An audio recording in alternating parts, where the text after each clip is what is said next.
Ne touchez pas à ce pavé que vous voyez sur le buffet, entre les deux obus sculptés sur un apeuron au crochet. Il est l'honneur de la famille, mes enfants, c'est votre fierté que ce cube de pierre grise incarne avec solennité. Savez-vous qu'il revient de loin et que se perd dans la nuit sombre d'un passé terrible et lointain, un exploit que l'on compte au nombre des plus fameux de l'avant-guerre? Ce parallélépipède austère est un authentique trophée de la course Paris-Roubaix. C'est au printemps 1907 que votre aïeul, Luc Ferdinand, le prince de la bicyclette, se sentit l'âme d'un conquérant. Chevauchant sa petite reine, au mépris du danger de mort, il s'engouffra dans la géhenne, il traversa l'enfer du Nord.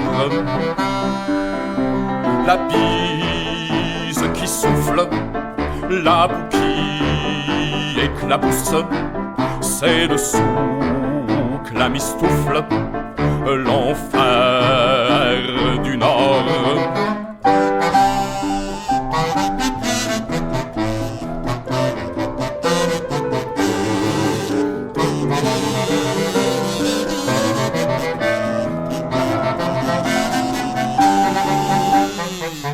Comment faut-il le répéter? Ne touchez pas à ce pavé, remets ça où tu l'as trouvé, c'est une pièce, le musée. Arrêtez de faire les zouaves, il faut montrer plus de respect envers ceux qui, comme moi, savent de quoi le passé fut fait.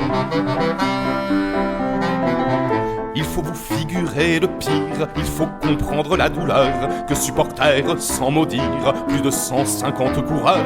Les horreurs de la Grande Guerre sont de la roupie d'Alouette, à côté de l'affreux calvaire où souffrirent tous ces athlètes.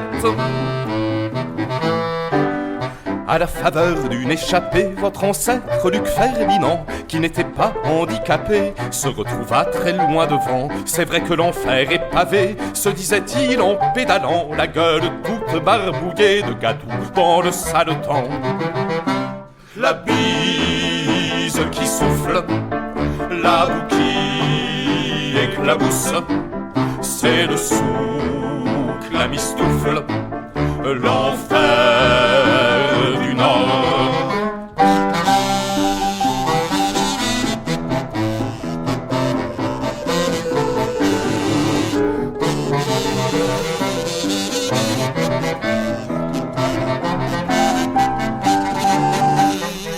C'est sur les pavés de Troisville que notre homme creusa l'écart. Le peloton dans le grésil accusait un sacré retard. Quand on l'a troué d'avant-père, qu'il s'enlisa dans la chienlit, Luc Ferdinand, l'allure fière, allait gagner, c'était acquis. C'était compté sans la malchance dans la traversée de Canfin. Les astres ont-ils une influence sur notre vie, sur notre fin? Une faute de trajectoire, et c'est l'accident de parcours. Chute mortelle, journée noire, et l'impuissance des secours. Hémorragique et moribond, le corps badigeonné de fange, il regrettait son abandon en remettant son âme aux anges. Et le vainqueur de la classique, un certain Georges Passerieux, offrait à sa veuve stoïque le pavé qui est sous vos yeux.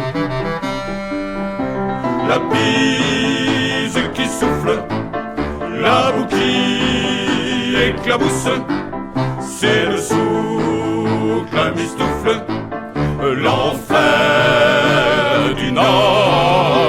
La bise qui souffle, la boue qui éclabousse, c'est le souk, la mistoufle, l'enfer